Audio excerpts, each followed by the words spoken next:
M D cat यार, आप लोगों ने इतना बड़ा हवा क्यों बना के रखा हुआ है? कुछ भी नहीं है लिटरली। अगर मैं कर सकता हूँ तो समझे आप भी कर सकते हैं।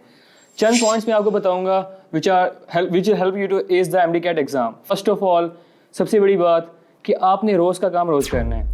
हम लोग सुनते हैं लेकिन उसे सीरियसली नहीं लेते। इसका मतलब क्या है कि आपको अगर फिजिक्स, केमिस्ट्री, बायोलॉजी आपको कुछ ही पढ़ाया जा रहा है ना, आप उस दिन आके पढ़ते हैं और जो बाद में पढ़ते हैं बहुत ज़मीन आसमान का फ़र्क होता है। ये आप फर्स्ट ईयर में वो चीज़ें पढ़ के आए होती हैं, वो चीज़ें भूल जाती हैं, लेकिन जब आपको एक टीचर फ्रेशली वो बताता है और जब वहाँ पर जाते हैं तो it will take you some minutes और सारा रिवाइज हो जाता है और आपको वो प्रॉब्लम्स और आगे नहीं होती। सेकेंडली, जो सिलेबस होता है पीएमसी का वो एग्जैक्टली फॉलो नहीं होता। फॉर एग्जांपल मैं आपको इसी एग्जांपल दूं कि अगर लिखा हुआ है कि एंजाइम्स हैं तो इसका मतलब ये नहीं कि खाली एक एंजाइम्स का चैप्टर इंक्लूडेड है।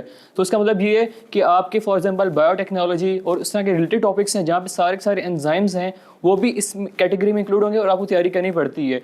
मोस्टली ये अकेडमीज़ के टीचर्स आपको खुद बता देते हैं कि यार ये रिलेटेड टॉपिक्स हैं, ये सेफ जोन है और आपने इसमें रहना है और आपको काफ़ी से हेल्प होती है।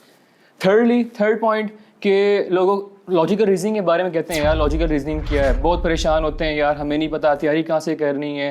It's not a big deal, कोई ज़्यादा टेंशन लेने वाली बात नहीं है, सिर्फ 6 नंबर होते हैं। आप ये भी कर सकते हैं कि when you're at the end of the day, when you're done with everything, आप रात के आखिरी टाइम में आप उसके पॉइंट्स सारा देख लें। हर अकेडमी कुछ बुक्स देती है, they are more than F. लेकिन इतना आसान ना ले लीजिएगा, वजह 6 MCQs थे और मैंने 3 गलत किए थे। मुझे बड़ा अफसोस हुआ यार मेरे 3 MCQs तो यहाँ पे गलत हुए, वरना मेरे 191 मार्क्स आ जाते।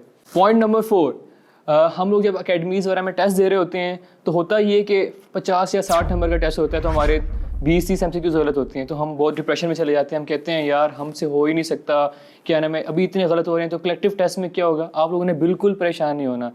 वजह इस आरा के सारे MCQs हो रहे हैं, जब आप प्रैक्टिस करते हैं ना ये सब कुछ ठीक हो जाता है। ये परेशानियाँ, ये टेंशनें और ख़त्म हो जाती हैं। लेकिन अगर आप छोड़ देंगे यार कि मुझसे हो ही नहीं सकता तो फिर वाकई नहीं होगा। आपने क्या करना है, टेक इट ईजी, जो गलतियाँ हो रही हैं वो अपने सेपरेट रजिस्टर पर नोट डाउन करें और इंशाल्लाह सारे प्रॉब्लम्स वगैरह ठीक हो जाते हैं। पॉइंट नंबर 5, आपने डिप्रेस बिल्कुल भी नहीं होना। इस फेज़ में सबसे बड़ा प्रॉब्लम क्या आती है, बच्चे डिप्रेशन में चले जाते हैं due to lack of self confidence. जब अकेडमी में टीचर कहता है ना कि 100 बच्चों की क्लास है, सिर्फ 3-4 का एडमिशन होगा, तो फिर हम कहते हैं यार 3-4 में हम लोग कहाँ आएंगे, तो इतने लाइक बच्चे बैठे।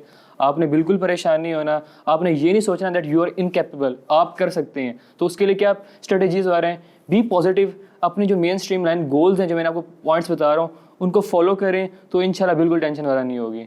पॉइंट नंबर 6, आपने FLPs हर हाल में देने। वजह eight the end of the day आपने पूरा एक MD कैट का जो टेस्ट होता है, जो लॉन्ग टेस्ट होता है, वो आपने देना है। जब आप FLPs नहीं देते हो तो आपको टाइम मैनेजमेंट का बिल्कुल अंदाज़ा नहीं होता। आप at the end of the day test देने जा रहे होते हैं, फिर आपको पता चलता है यार आपके 10 MCQ रह गए, 15 MCQ रह गए। वजह आपसे टाइम मैनेज हो ही नहीं पाता, आपने पहले कभी किया ही नहीं है।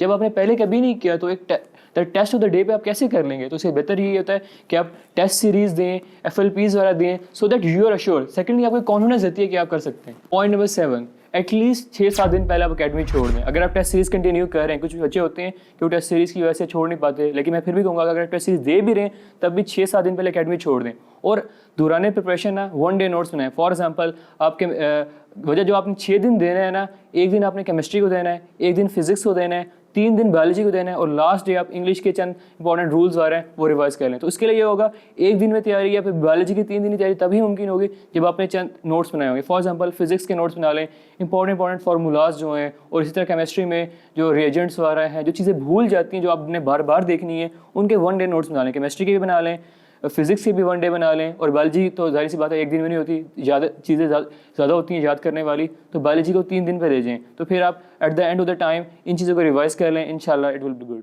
तो भाइयों, एट द एंड मैं आपको ये कहूँगा, आपने सबसे पहले घबराना नहीं है। अगर मैं कर सकता हूँ तो आप भी कर सकते हैं। Best of luck.